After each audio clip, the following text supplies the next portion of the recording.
I'm Neuro Des. This is the Neuro Des Show. We stream almost every night, upload our videos on YouTube almost every day.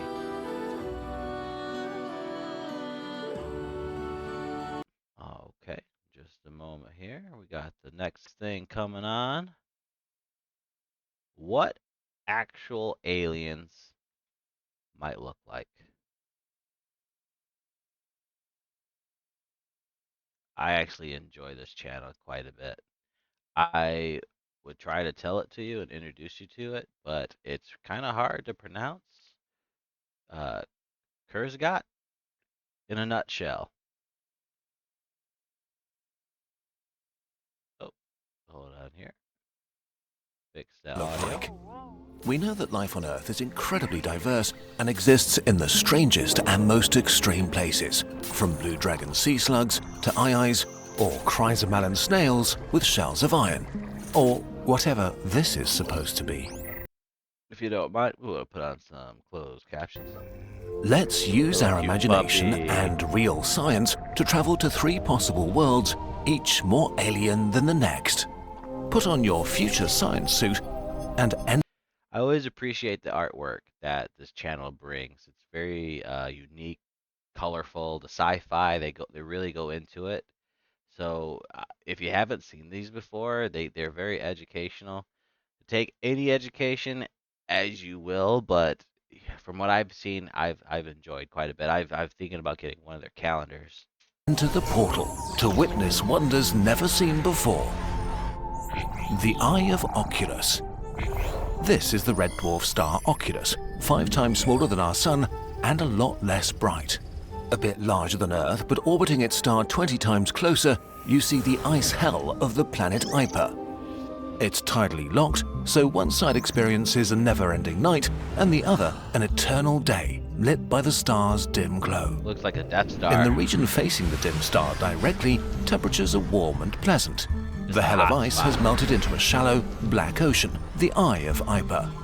About the size of Europe, barely 200 meters at its deepest point, churned by a never-ending storm where hot air meets the frigid winds from the icy outskirts.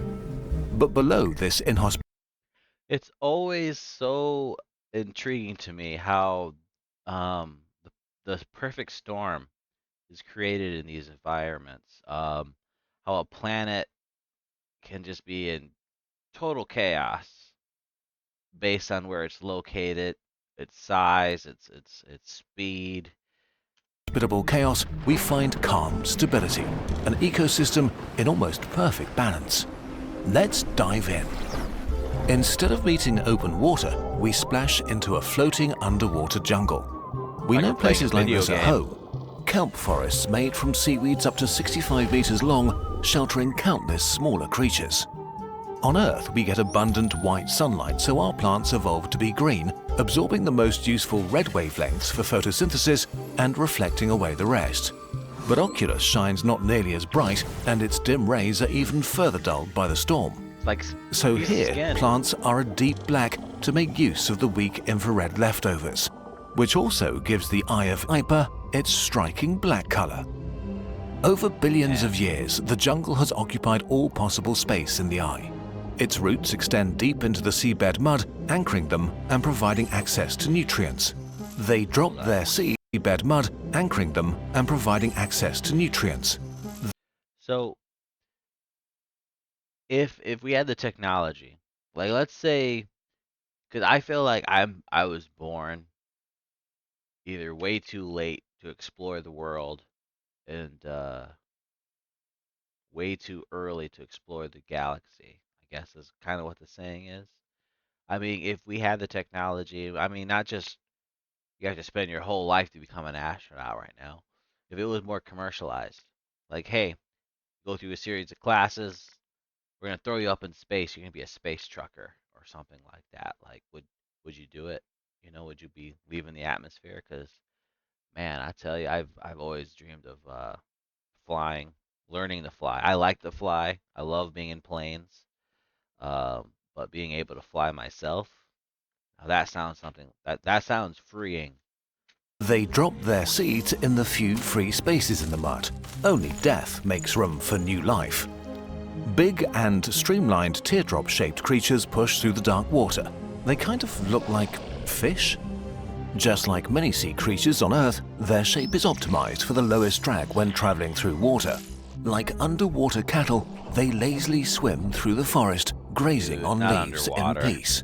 Suddenly, a patch of strange-looking leaves begins to move and wraps around a distracted grazer, dragging it down into hungry jaws. See, that's the A crazy predator thing, and that's another point. Like I would totally traverse.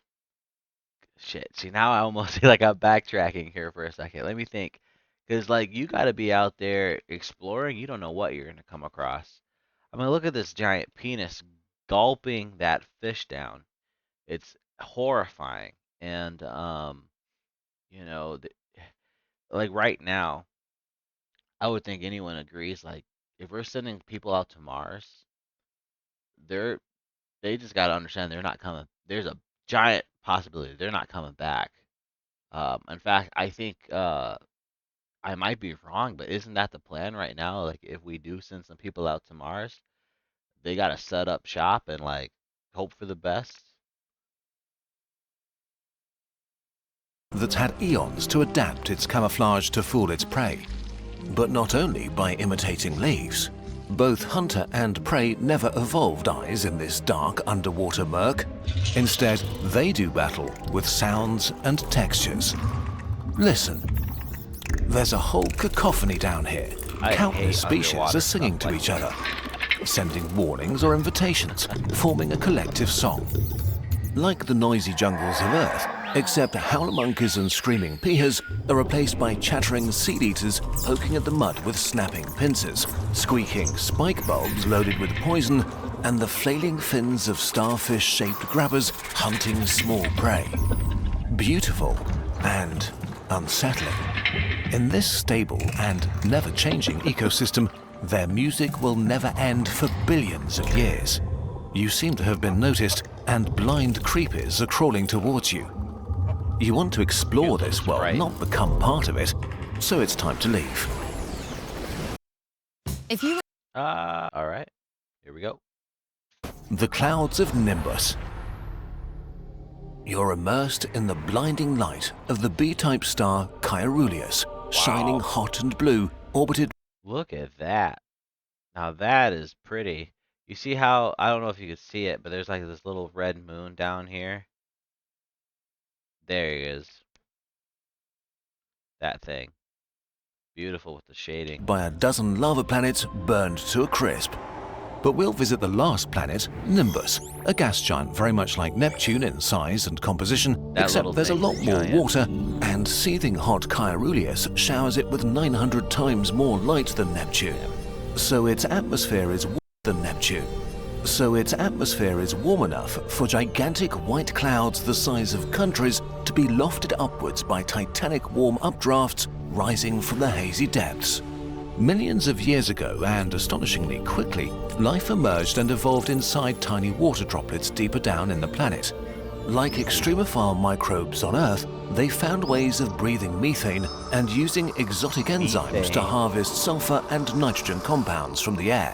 What a weird. As what a weird way to Caeruleus grew say hotter methane. and brighter, the higher altitudes of Nimbus became habitable and life spread. Let's dive into the gigantic white clouds to meet it. Up here live quadrillions of tiny beings, a kind of cloud plankton so small they're carried on the Psychedelic gentlest air cloud. currents. The most common type resembles flat, salt four-legged shaker. spiders barely a millimeter wide, tinted yellow by the sulfur they consume.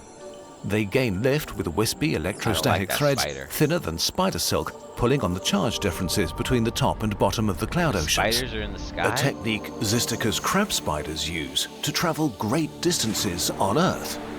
You're just in time for mating season. Billions of cloud plankton gather to join their threads into huge parachutes that ride updrafts for hundreds of kilometers. It's gonna float. Here in the hot heights, Right into they that. hatch their eggs before their life comes to an end.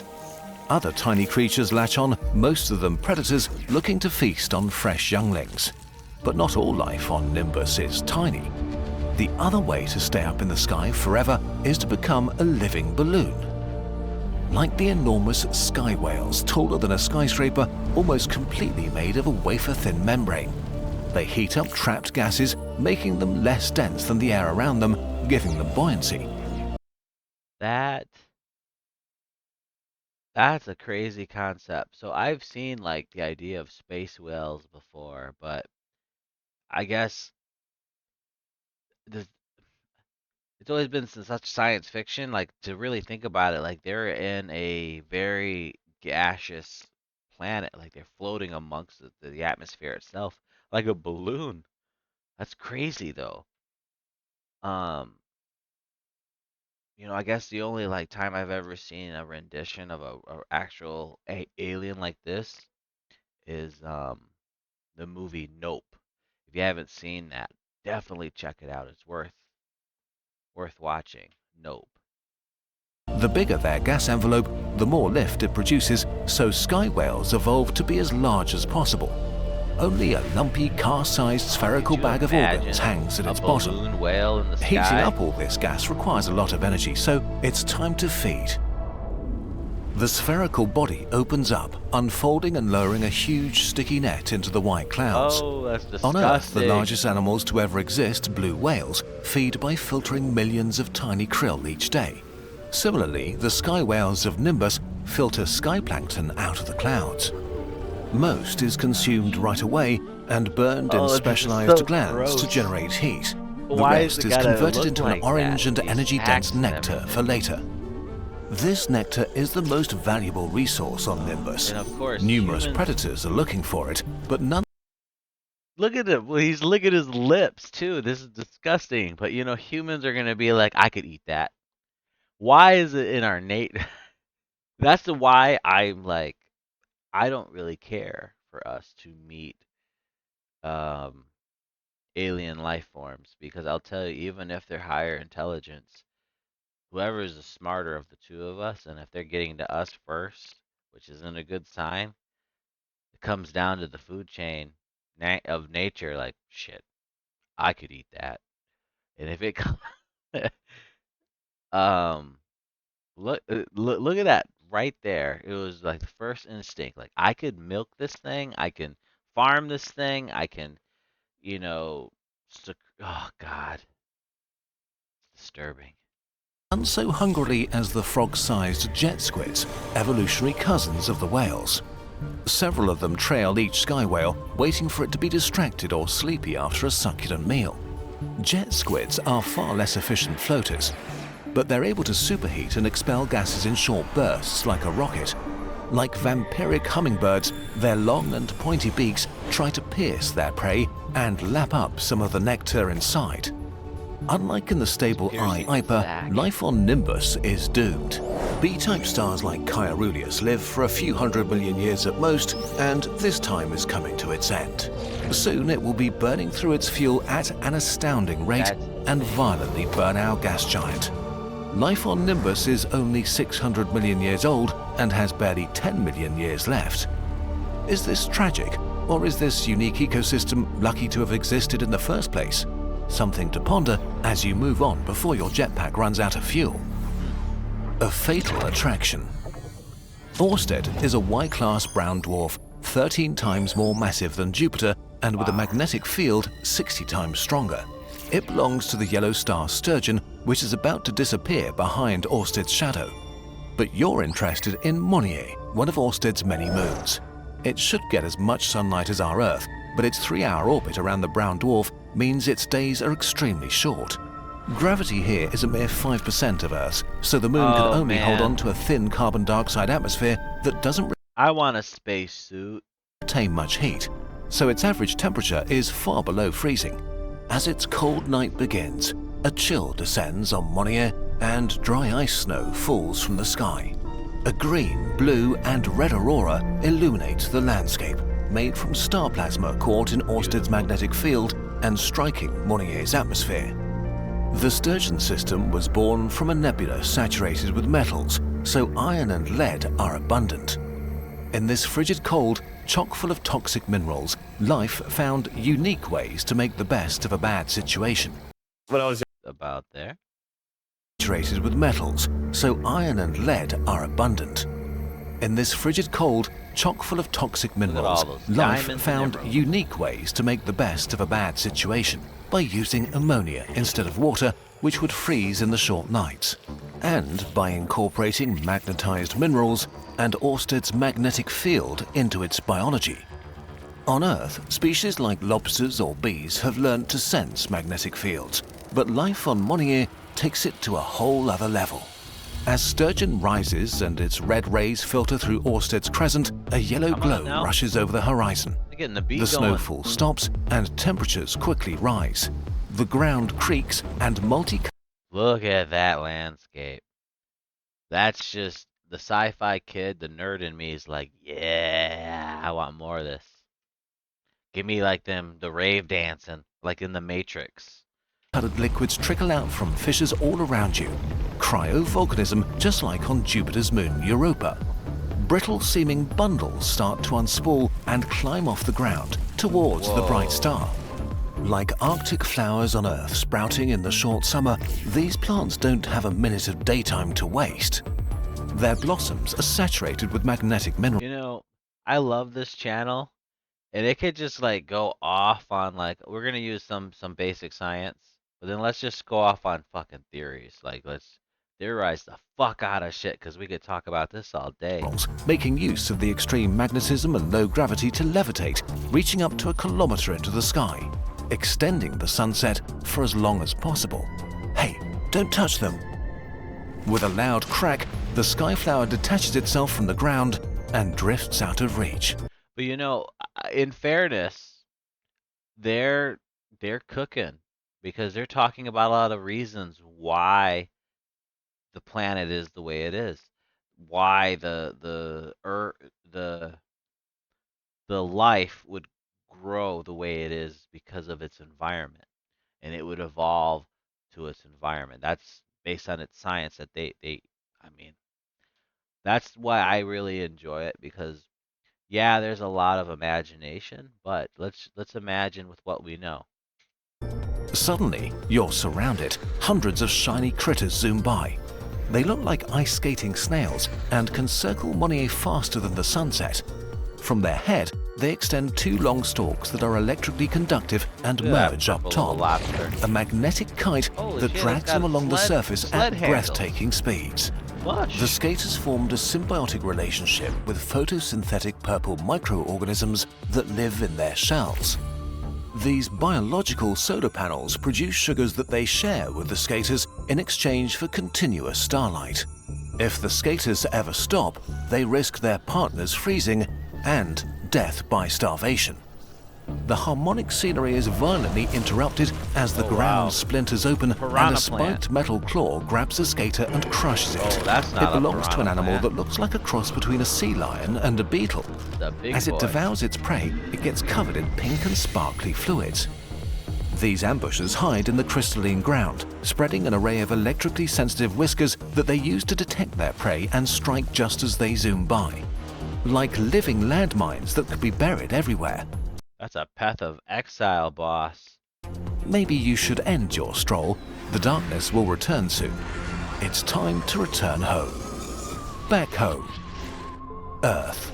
Warm and pleasant. It's good to be home, in the environment you and all other life that's not made up evolved in. But who knows, if you look up at the countless flickering lights, there may be countless strange worlds, home to life stranger than anything you've seen. Scientific speculation is fun, but also useful, giving us ideas about what we should look out for. And, who knows, maybe in a few thousand years, our descendants Look at may that. actually visit exotic oceans, These fly over oceans white are clouds the beautiful size and of everything. continents, or pet metallic animals.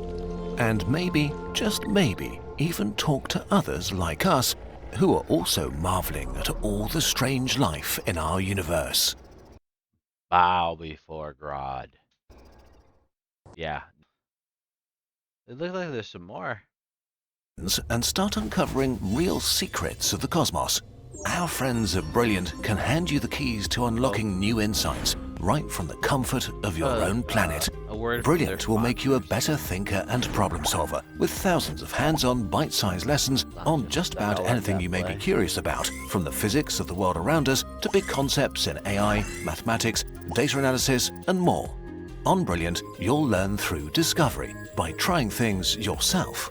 You'll not only gain knowledge of key concepts, you'll learn to apply them to real-world situations, helping you put the intelligent in intelligent life. We've also partnered with Brilliant to create a series of lessons to take your scientific knowledge to the next level. These lessons let you further explore the topics in our most popular videos, from black holes and supernovae to climate science and viruses. It's like a one-on-one version of a Kurzgesagt video. And you can get started whenever, wherever, right from whatever device you'd like. Brilliant has a huge library of other Kurzgesagt. lessons to explore, with new lessons added Kurzgesagt. each month. I heard it. And unlike waiting thousands of years to discover alien species, Brilliant helps you learn something new in just minutes. Spending just a little time learning on Brilliant each day helps you see the world in new ways, build powerful problem-solving skills, and end every day a little smarter. To get hands-on with Kurzgesagt lessons and explore everything Brilliant has to offer for free for a full 30 days, visit brilliant.org/nutshell or click on the link in the description. You'll also get 20% off an annual premium subscription. Okay. Thank you, thank you, thank you. Kurzgesagt. Check them out. They've got plenty of fun videos. Give me just a second here. We're going to get ourselves rolling. The next thing. Take you long.